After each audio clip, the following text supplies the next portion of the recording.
Jalen Brunson had the ball in his hands more than any other player in the NBA last season. Mike Brown wants to see if less could possibly be more.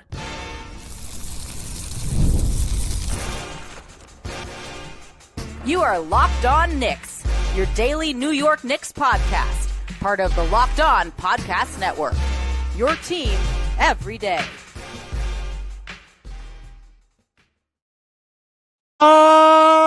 Locked on to the New York Knicks. My name is Gavin Schall. I'm a native New Yorker, credentialed media member that's been covering the Knicks for nearly a decade, and your Saturday co-host of the Locked On NBA podcast. Joining me today is Kris Pursiainen, a fantastic NBA reporter over at Clutch Points, and yes, now a co-host on Locked On Knicks. This is Locked On Knicks, part of the Locked On Podcast Network, your team every day, your daily podcast on the New York Knicks, giving the most detailed insight on your favorite team 5 days a week. So be sure to join thousands of other Knicks fans. We just got over 9,000. Very excited about it. And subscribing on both YouTube and your favorite podcast platform for the best insight on your favorite team every single day. And today's episode is brought to you by our good friends over at FanDuel. Right now, new customers can bet just $5. And if your bet wins, you'll get $300 in bonus bets to use across the app. Head to FanDuel.com to get started. And Kris, on today's episode, we are previewing the season that will be for Jalen Brunson. We are talking about what constitutes a successful season for Jalen Brunson. Does Mike Brown ultimately help him? Does Mike Brown ultimately hurt him? And is this the right team around him for Jalen to both shine and, more importantly, win a championship? So we're getting into all that right now. I'll leave that first question just very open-ended for you. What do you think constitutes a successful season for a guy who's on a trajectory to possibly be the greatest Knick of all time? Hey, Gavin. I'm going to answer this with some words of Jalen Brunson's. How about that? I'll let him answer your question. Mm-hmm. All we care about is winning. Those are the words of Jalen Brunson. It was in I believe a preseason interview before the 2023-24 campaign. And I think he's stayed pretty true to that thesis, if you will, if I may. He's someone who we have seen reports that he has researched Tom Brady and Derek Jeter and what they've done with regard to their contracts and different things to have their teams be as good as possible. He is someone who gives Jeter-esque answers at the podium, right? This all to me reeks of exactly the kind of shoes he wears, which is always Kobe's. This is a guy who is pretty intent on learning, observing, watching, taking in, absorbing, understanding what purebred winners, what pathological winners do. And then he does all of those things, if only just to surround himself with the aura of greatness and winning, to ensure that everything in his life is related to winning. I think of a video that we've all seen of what I believe was a 7 or 8 year old Jalen Brunson dribbling on a court outside, and one Rick Brunson going, "Everything you do has to be legit."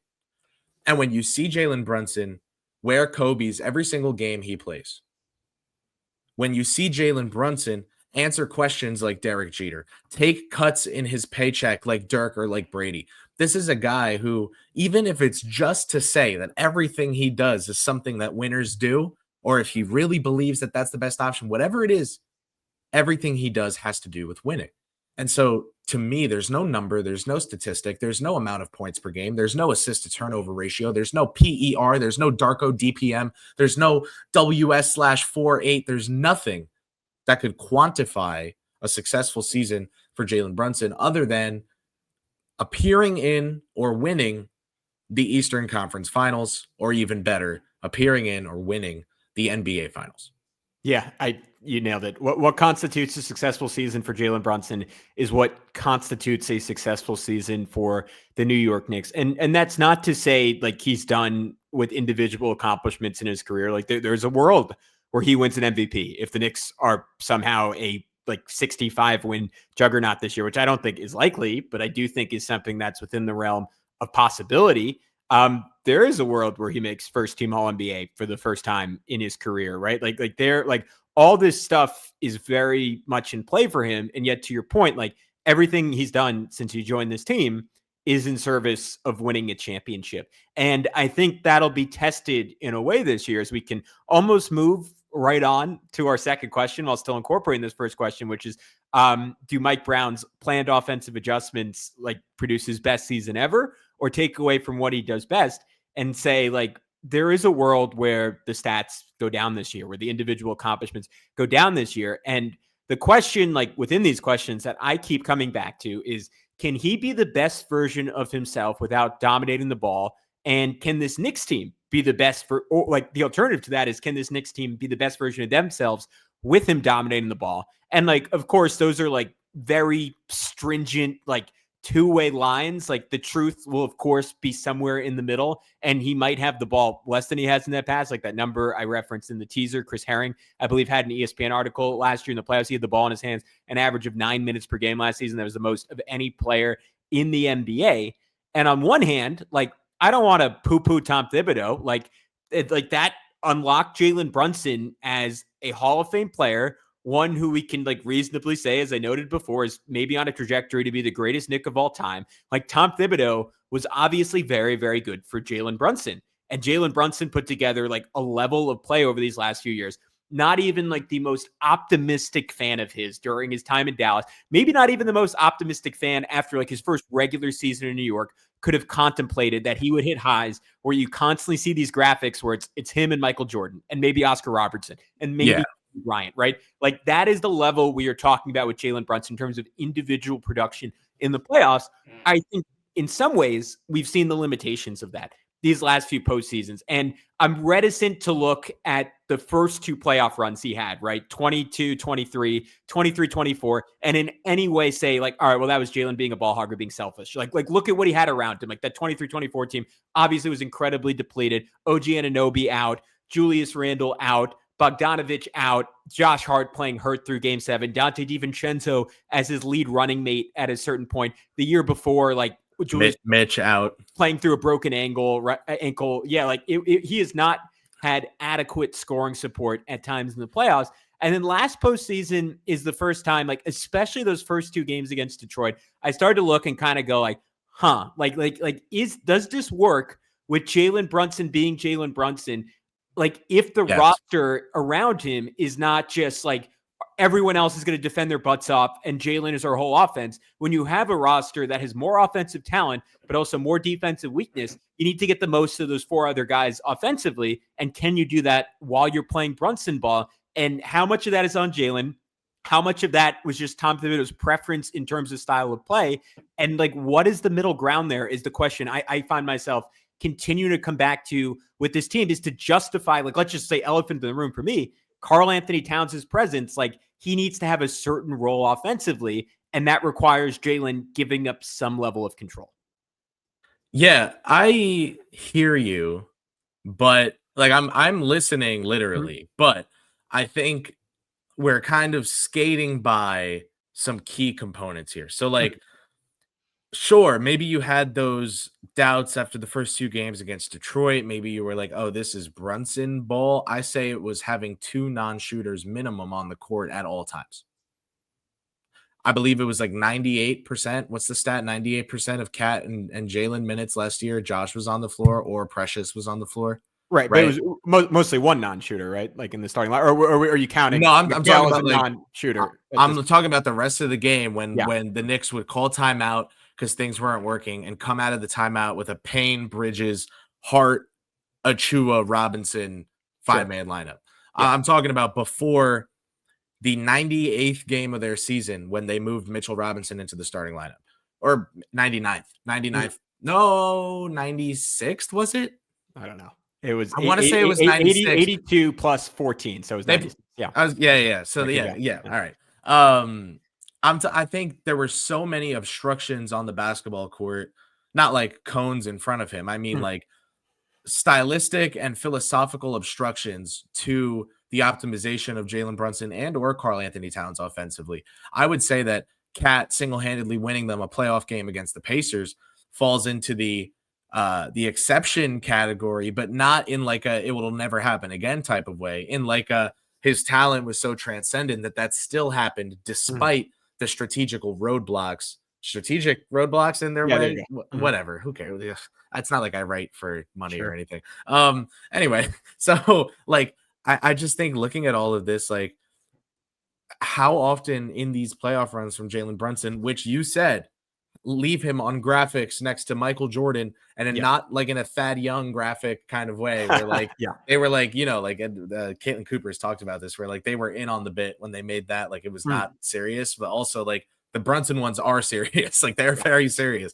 And it happened without a coach making the most of the team offensively, despite it being, without Aaron booning it here, being right in front of him. And so like when you look at Mike Brown, I mean, I reported that like he, of the candidates they interviewed, was the highest on the offensive pairing of Brunson and Towns. That goes to exactly what you're saying.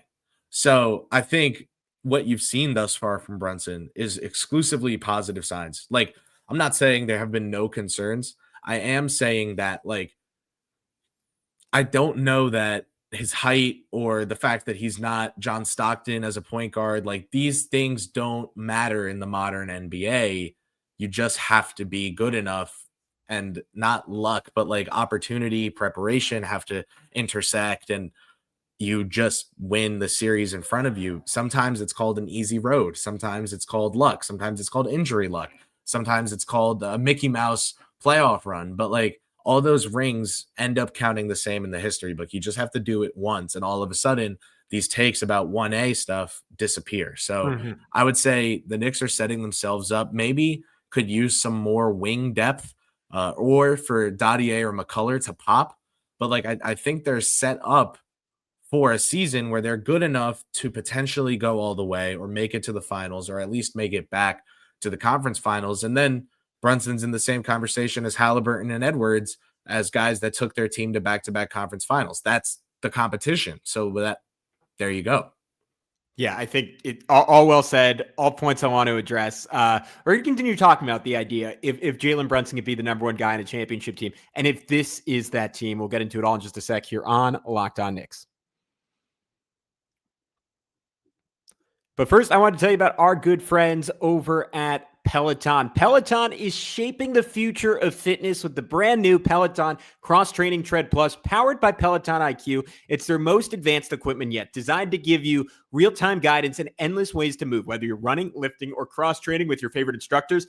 This is Training Reimagined. Peloton is built for breakthroughs with tools that help you plan, stay motivated, and reach peak performance. I personally love how the Peloton IQ system offers real-time strength coaching. It actually tracks your reps, suggests the right weights, and corrects your form, making every rep that much safer and smarter. The swivel screen is an absolute game changer. You can go from running on the Tread Plus to strength training without missing a beat. And the personalized class recommendations keep you engaged. You get workouts tailored to your vibe and energy level each and every week. So let yourself run, lift, flex, and push forward. Explore the new Peloton Cross Training Tread Plus today at onepeloton.com.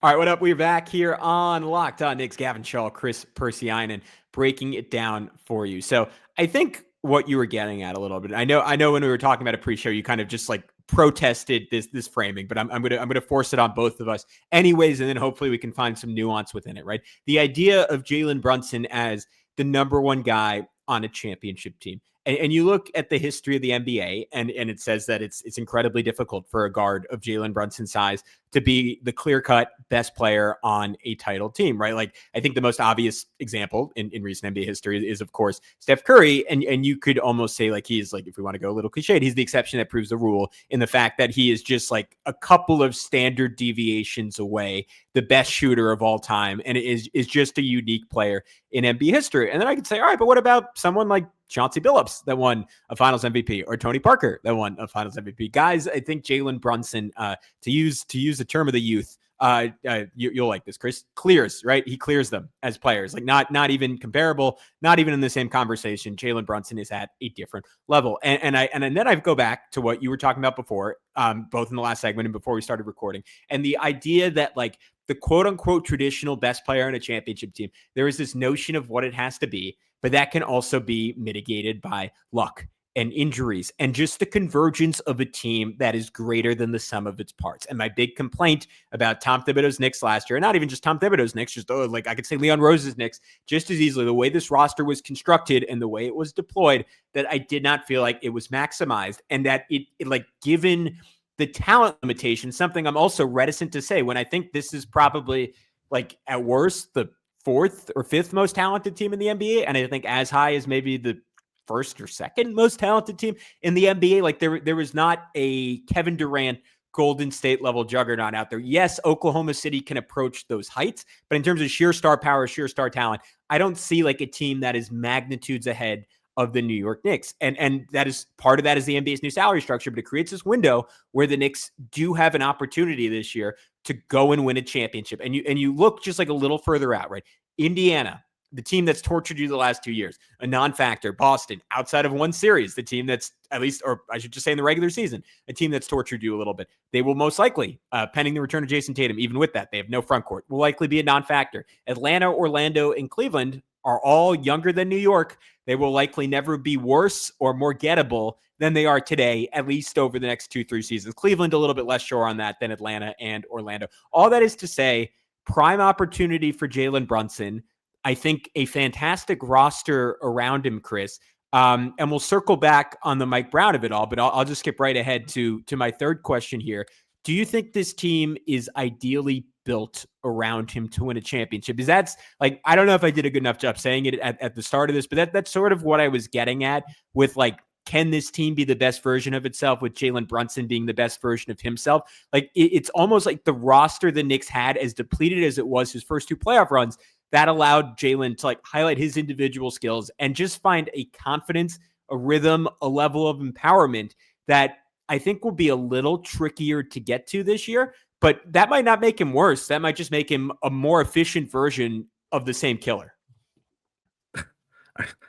Are you, what the hell does that mean, Kobe Bryant? Basketball killer, man. You were talking Kobe. That's the type of killer I'm talking about. Right? You a different animal. Yeah, but the same beast. Yeah. No, but like, listen, man. I think sometimes as NBA like discourse havers, we can get a little stuck in like, oh well, this guy is this, and if he's the best version of this, then they'll be good enough. It's like, these are all like shorthand generalizations for concepts that we're familiar with in sports discourse, which are like, if they reach their ceiling, if the leader of their team reaches his, performs to his standard, performs to the back of the baseball card, right? Like, performing to the back of the baseball card is the same as like, finding an integral balance between his floor and ceiling. Like, this is all the same. I think sometimes we get a little lost in like the takiness of it all. Like, for me personally, I look at Jalen Brunson's game. I see an elite scorer, someone who in the playoffs was, when switched, effective enough on both Tatum and Brown to make that defensive scheme viable. This is someone who is an elite shooting talent, period. Like an elite shooting talent, full stop. He's an elite mid-range shooter, an elite three-point shooter. If you look at his, like, from B-ball index, the multi-year on-ball gravity, it's at a career high right now, and it's very much like starkly increasing. I think it's at 10.5 right now, if I had to guess, which is like as high as that chart goes. If you look at his one-on-one scoring, right? Like, oh, this notion of like, oh, he's a ball pounder, this and that. Like, that's what he was told to do. Like, that was the offense. Yeah. It was like, Jalen, you have an insanely high amount of gravity, which the advanced analytics backs up. Go use it. Total isolations per 75 possessions, 98th percentile in the NBA. Really good. One-on-one shot making, 97th percentile. One-on-one shot making efficiency, 98th percentile. So like, it's not an efficiency question. It's not like a mid-range shot creation, 100% talent grade. Floater talent, 100% talent grade. Mid-range pull-up talent, 99. Mid-range shot making efficiency, 97%. Like, these are all grading out at A pluses on B-ball index. Like, just looking at the basic advanced analytics of it all, like, there's no questions about ability. So the question becomes, like, how esoteric are we making very usual questions of contenders? Like, for example, earlier you were saying like this is a very common point of discussion when it comes to Jalen Brunson is like the defense around him, is the infrastructure there? And I guess my counter is like, what championship team can you recall right now that had like a bad defense?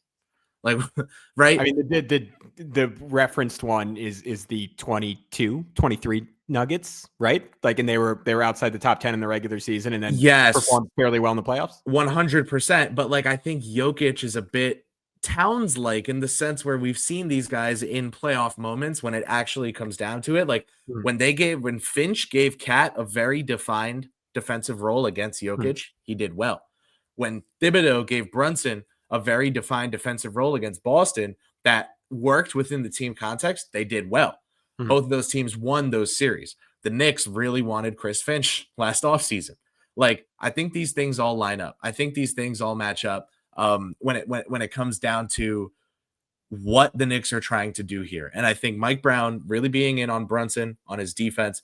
I think Mike Brown wanting to get the ball out of his hands more. And this is what I'd love to discuss with you after this break is Mike Brown getting the ball out of Jalen Brunson's hands, why he's doing that, what that means, why it doesn't mean that he thinks Jalen Brunson sucks.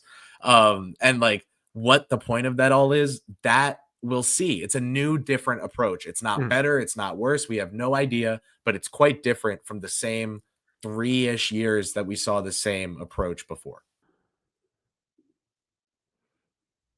All right, guys, we'll be back to keep rolling with Kris in just a sec. But first, I want to tell you about our good friends over at FanDuel. The NFL season is here, and FanDuel has an offer you don't want to miss. Right now, new customers can bet just $5 and get $300 in bonus bets if you win. That's right. Pick a bet, put down $5, and if it hits, you unlock $300 in bonus bets to use across the app. I love how FanDuel gives me so many different ways to play. I built parlays, tried player props, and even followed the live lines during games. It just makes watching football that much more exciting, especially if you guys are Giants or Jets fans. Before this week's win over the Eagles and the emergence of Jackson Dart, it has just been a depressing 13 years to be a Giants fan. Not a lot of good quarterback play, not a lot of good offensive line play, not a lot of fun. The Jets, man, don't even get me started. It has been even worse. So if you want to add a little bit more juice, a little bit more investment to your Sundays, whether you're a casual fan or love diving into stats, FanDuel makes the game day experience just that much better. So what are you waiting for? Visit FanDuel.com to download the FanDuel app today and get started. We also want to tell you about our good friends over at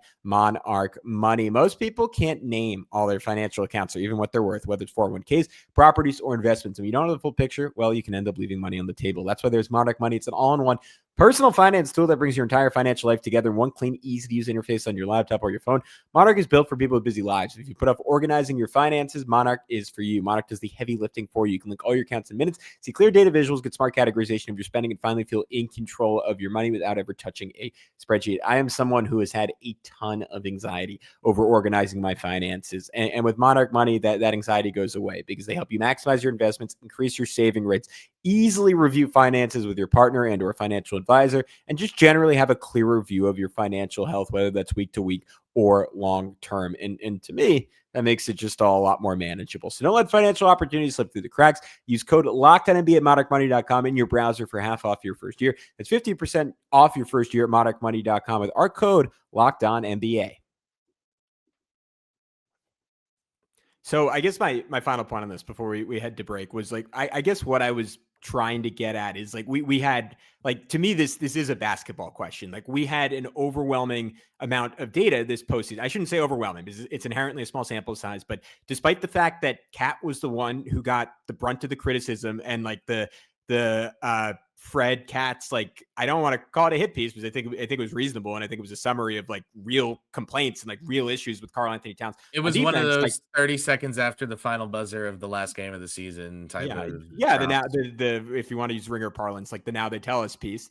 Like all the stats pointed to the idea that Jalen was the problem defensively. And the Knicks were like struggled far more. Like if you look at like the same tertiary players around them, that Jalen was an issue more than Cat. Now we can dive deeper into that context and say like, all right, why that was, and maybe that's not so much about Jalen. It's more about the schemes the Knicks were playing. It's more about the limitations of the guys around him were like better set up to support Cat than they were to support Jalen. But I do think that's telling in some ways. And if you're going to build your team around a defender, to your point, even though like I think he held up remarkably well in switches, like there are still real limitations against the best, most creative offense in the NBA, like the Indiana Pacers, that make him run through multiple actions. And like if you have a coach like Tom Thibodeau that's asking him to hedge and recover repeatedly, and he's unable to do that, like is that just too much? And like of course he justifies his presence on the floor on the other end because he's like one of the greatest offensive player performers in NBA history. It's more so just like is this the right roster to win with that style on one end and the inherent defensive limitations on the other is what I'm trying to get at. So none of this is like a specific shot at Jalen. Like No, I get it. Like, and I know you weren't saying that, but I just want to make it clear. What do you think of Halliburton as a defender? I think he's better than Jalen because of his size and is a little bit more instinctual as better a at playmaker, what? but is not good defensively. Better at what? Like I don't know. Is he not I think he's a better playmaker defensively than Jalen Brunson is, and just has like a little bit more off the ball because of his size. Even though Brunson had was very good statistically. Hypothetically, yes, but functionally, I don't know if the off the ball stuff is there. Like I'd have to look more at like deflections per 75 or whatever, and I'm sure that's like not even accurate. Like Mike Brown was just talking to us the other day about how like that he absolutely demands that they calculate all those things internally because the league does it like based off the shot clock or something, and it's not at all real. So like for all the people that said Tom Thibodeau was some anti-abacus using anti-analytical monster, like he was absolutely right about all the NBA's advanced stats, and if you disagree, well then you also disagree with Mike Brown, so whatever, so be it. But I don't know, I would say Brunson and Halliburton grade out like the same, like better than the Trae Youngs or just like other like typically known as real problems, like vacuums defensively, not even just like weak spots.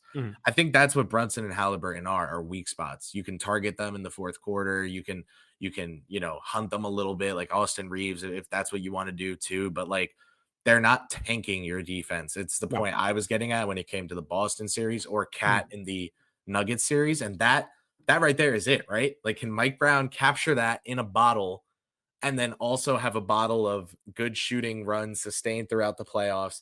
And can Dr. Naismith and his spiritual basketball aura capture a season full of health in a bottle, enough health to develop chemistry, Liberty, enough health to make it to the playoffs in one piece or in enough of a piece to sustain a full rotation? Like, there are so many things that are variable. So XJ's ears are probably perking up somewhere as we're talking about this, but like, he's right. And I think it's super important to acknowledge, like, I remember when Jokic wasn't a number one, he wasn't a winning player. I remember when Giannis was Robin. I remember when all these guys that won a championship and won finals MVP and were immediately declared the best player in the world couldn't get it done as a number one. I think this one gets more attention because it's an easier shot to take because he's short. And I genuinely think it's that simple. Yeah, to me, it is less so. It is him individually, but it's like it's him and Cat together, because like despite what I said about Cat, like them in conjunction, and I think the way Indiana was able to weaponize them in action simultaneously and just attack that over and over again ruthlessly. And it didn't really matter like if you were playing a team that has 5 legitimate offensive options and says, hey, if you're going to hide Jalen Brunson on Aaron Nesmith, like we're running an Aaron Nesmith, like Miles Turner 2-man game, and we're going to burn you with that. Like even if we have to run it through like our 4th or 5th best guy. And if the Knicks can overcome that, I do think, like we're going to talk about in just a sec, like Mike Brown's offensive adjustments for him. I do think like the gap help heavy scheme that we're seeing this preseason, like that is the formula. That is how you want to do it. That is exactly, honestly, to give Tom Thibodeau some credit, as much as I crap on him on this podcast, like that is exactly what he did against the Boston Celtics and unlocked the best version of Mikal Bridges. And like to like it, he had Missoula in a blender. Yeah, it is all about how you can offset the weaknesses of your best player. And the reason the Knicks, I say this all the time, but the reason the Knicks invested so heavily in OG Anunoby and Mikal Bridges is because they believed they were 2 of like, I don't know, maybe the 10 best wings on planet Earth to insulate Jalen defensively without like while helping him out substantially offensively, both in terms of creation and the fact those are 2 of the best corner 3-point shooters on planet Earth. But let's get into that Mike Brown idea, because I know you wanted to talk about it a little bit. Obviously, if you're not living under a rock, everyone knows Mike Brown has wants to use Jalen Brunson off the ball a little bit more this year. And he's really leaned into that this preseason. Had a quote that was something to the effect of like, I haven't even really let him cook yet. Like I haven't loosened the reins yet. I am going to do that at some point. The stats back up that is a very good idea. These are via XJ. He referenced them on our last pod, but in the regular season last year, the catch and shoot threes for Jalen Brunson, 42%, pull up threes, 37%. Playoffs, the gap was so much wider. And I think this just has something to do with, like, again, like Brunson fatiguing and catch and shoot threes being significantly easier when you have no legs. He on 26 catch and shoot threes, he was 13 to 26, 50%, 108 pull up threes, 35 of 108, 32.4%. It seems like it's a very good idea, Kris, to like generate some catch and shoot looks for someone that you accurately described as one of the better shooters in the NBA, who I think unfairly does not get enough credit for that because of the degree of difficulty of the shots that he takes. We've seen Mike Brown run multiple sideline out of bounds, multiple baseline out of bounds plays to get him multiple shots, use him a little bit more like a Steph Curry type figure, and hopefully like just ease the workload on someone you want to preserve as he's heading into his 30s. All right, guys, that's going to wrap up part 1 with Kris. If you enjoyed it, we're going to put out a second part later today, talking a little bit more about the differences between Mike Brown and Tom Thibodeau and how they will ultimately impact Jalen Brunson, how they will ultimately impact the fate of the New York Knicks. We'll get into that all later today, in addition to a recap of tonight's game.